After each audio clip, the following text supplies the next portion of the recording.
What's up, everybody? Welcome back to the Basement Monsters podcast. I'm Ivan Vargas. This is Luke Nettles. Halftime, Raiders and Chiefs 24-24, and this is a good-ass game, dude. Shootout. Like, this is a shootout. Derek Carr already has 3 touchdown passes. He has an interception that, honestly, I guess you could Pressure. It just got over the head. It just got over the head of Waller. Right. I mean, it's just over his head. I'll chalk that up to pressure. He got hit.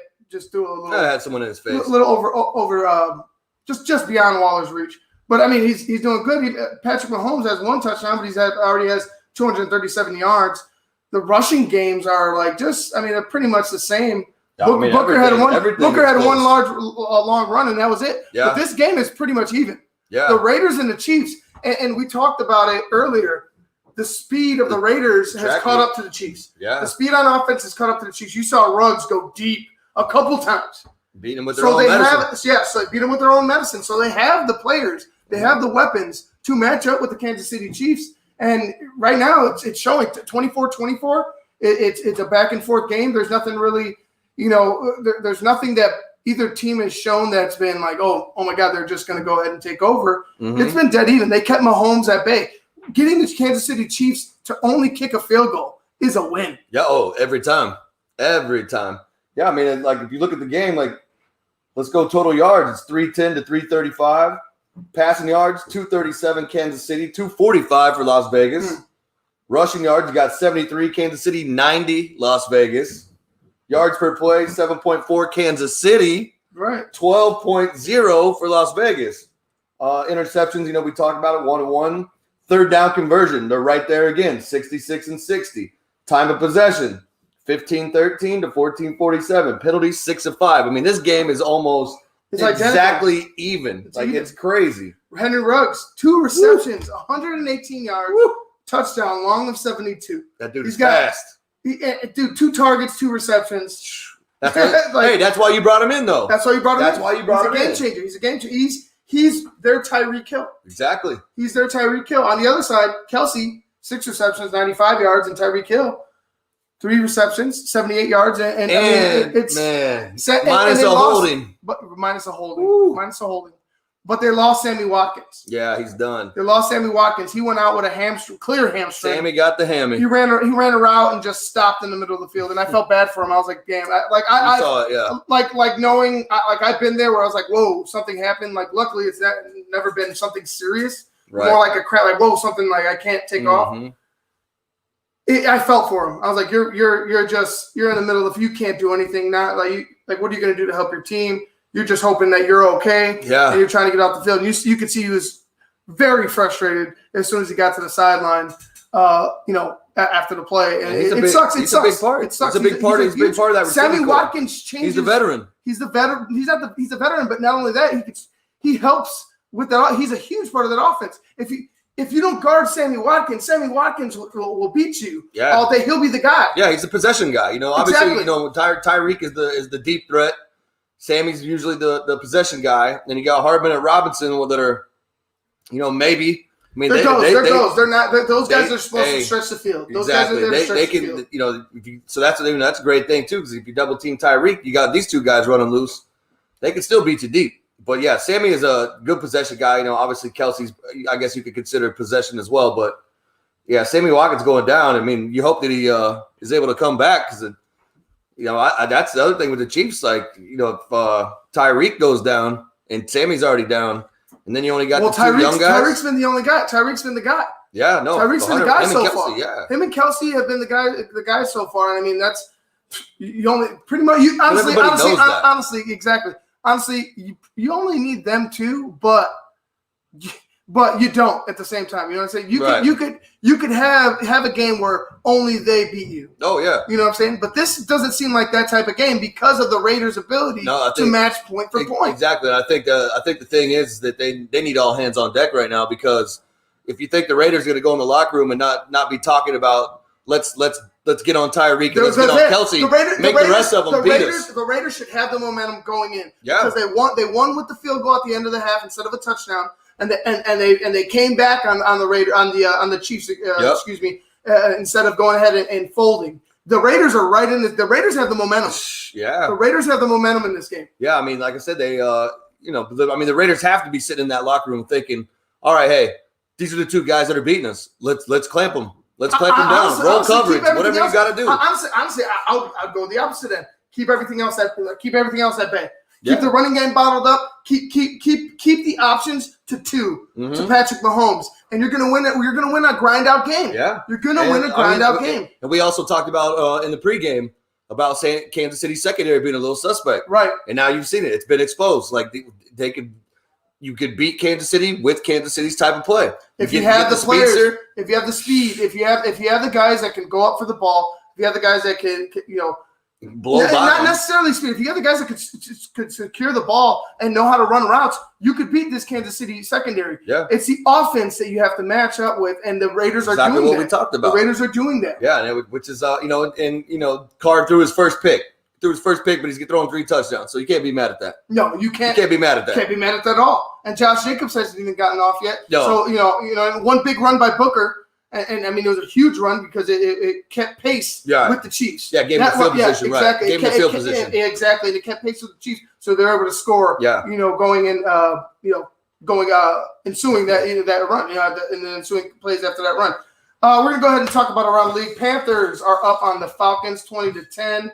Cardinals are up on the Jets 17-3. Eagles are losing to the Pittsburgh Steelers 24-14. Oh. Rams are up against the Washington football team with Alex Smith playing. With Alex Smith, congratulations! Yeah, to Alex congratulations! Smith. Thanks. That guy's been through the ringer. That takes will. Yeah, that takes will to come back. Congratulations to Alex Smith for battling up. Like, we thought his leg was going to be amputated numerous times. He had multiple infections. We thought his leg was going to be amputated, and he fought back. He battled back, and now he's went ahead. Granted. He's in a substitution role. Yeah, but he's the guy. Like, you're the guy now. So show us what you got. I mean, we know who Alex Smith was. Yeah. You know what I'm saying? We know who Alex Smith was before that injury. And if you put a team around a guy like Alex Smith, he's a game manager. He could win. Honestly, if Alex Smith was on the Bears, we got Nick Foles, and I'm liking Nick Foles, but if Alex Smith was on the Bears, wouldn't be bad. It wouldn't be bad. You saw what he did with Kansas City. I understand that. There was a lot of people out there saying, why are you getting rid of this guy? You saw right before he left San Francisco. Yeah. Before he left San Francisco, he was doing the job. Yeah, I mean, there's the guy's definitely there's just some teams where you don't have to be like these two teams, with these deep shots. Sometimes just having a game manager and someone that can just get down the field, get you the yards you need, and just go to slow say. But the best thing about that is you get up with the lead, you're eating clock. You're keeping the ball out of the other team's hands. That's the name of the game. Right. Well, it's understanding situations too, and how to react to certain situations, the coaching wise, especially, and while you're on the field. Not only while you're on the field as a player, right? Because you don't want to go ahead in certain situations. You don't want to go ahead and take bad penalties. You don't want to be out of position. But he makes the right throws too. There's subtext to what's going on, right, in your mind as a player and as a coach. Yeah. So for me, it's just you just got to keep doing what you're doing. Just a smart football. It's a smart football mind. Just smart football. But Alex Smith, going back, just finishing off on that, the guy he knew where to be with everything, especially at the tail end of his Niners career, and then going into his career with the Kansas City Chiefs. The guy showed and it was funny because he was just like a Mitch Trubisky, drafted high. Was he number one? Was he number one? I believe he was out of Utah. I think either way. I remember he was the number one quarterback taken. Wasn't anything with that 49ers team. And then all of a sudden you started seeing a trend. Granted, they drafted Colin Kaepernick, and Kaepernick took them to the Super Bowl because of its athleticism and how the team was built. Right. Running game using his athleticism and just hitting the open man. Yep. That was pretty much the Niners. Yep. And with a great defense. Yeah. But Alex Smith had them going the year prior. He had them in the playoffs. Yeah. He could have gotten them there, just like Kaepernick took them. He could have done the same job. Now, for me, going to Kansas City, it was just you had them in the playoffs. expected more. You know what I mean? He looked good in Kansas City. Exactly. Without these weapons. Without the weapons. You expected more. And, just going into Washington, I was so happy that he came back. I was just happy he battled back. He didn't get his leg cut off. Yeah, no, that's – not only that, just but to think about it, I was just happy about his leg not getting cut off. Right. He's back in the Sure, league. he was too. You know what I'm saying? Yeah, I'm sure, right? I'm sure he was more. Right.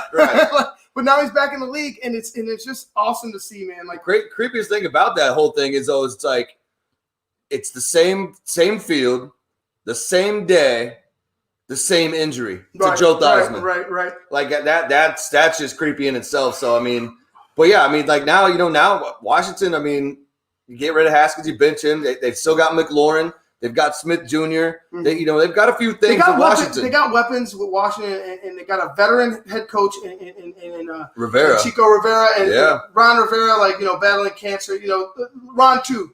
Ron is a I guess he's an adopted favorite son of Chicago. Yeah, you know what I mean. You got to. He's Ron Rivera is a class act, and I hope he wins his battle, and I hope he leads the Washington football team, and whatever the hell they're going to be called going on, to something good, because I think Ron Rivera deserves that. I didn't like how Cam got treated in his exit in Carolina. I didn't like how they treated Ron in his exit in Carolina, and it was for me, I hope that Ron Rivera could turn it around, and if it's with Alex Smith, then let it be with Alex Smith. Which would be great. I mean, two guys coming back from battles, and one of them going through a battle, one of them coming back from a battle. Like, you would have to root for those guys. Like those just two heartbreaking stories. But two heartwarming stories, because the way they battle back. And Ron is still battling his he still had going through his fight with cancer and such. But Ron is a warrior. He's part of that 85 Bears defense. Yeah, Ron is a warrior. Like, he's not going to. I wish him the best. I believe he won't quit. Yeah, he doesn't have a quit mentality. And he's not that kind of guy. And I look for good things for that team going forward under Ron Rivera, and whether it be under Alex Smith or not, I look for it to be good things. All right, let's finish up the scores and let's get back to this game, because the second halves are started. Ravens are up 17-0 against the Bengals. Texans are up. The Texans are up against the Jaguars, 13-7, but they're up. And after the week that they've had firing their head coach, after the first 4 weeks they've had, after the past 3 years, let's say that. But I guess you can even go that far. After the past few years under Bill O'Brien, they've good for them. You got a lead going into the third quarter, but hopefully they finish it off, because I think that'd be honestly. I'd like to see something good come out of that, even if it's just a win after the week that they've had. That's pretty much it. The next games, the 3:00 games, the Dolphins and the Niners, Colts, Browns that we'll be covering, and Giants and Cowboys with the late game, Vikings and Seahawks, capping off this Sunday. All right, guys, we're gonna go ahead and pick up the second half. We're gonna join you guys at the post game, talk about this game, and we're gonna be talking about the Colts and the Browns that will be following the early game. The early game. Thank you. All right, guys, this has been the Basement Monsters Podcast. I'm Ivan Vargas. This is Luke Nettles. We'll get to you guys in the post. Peace.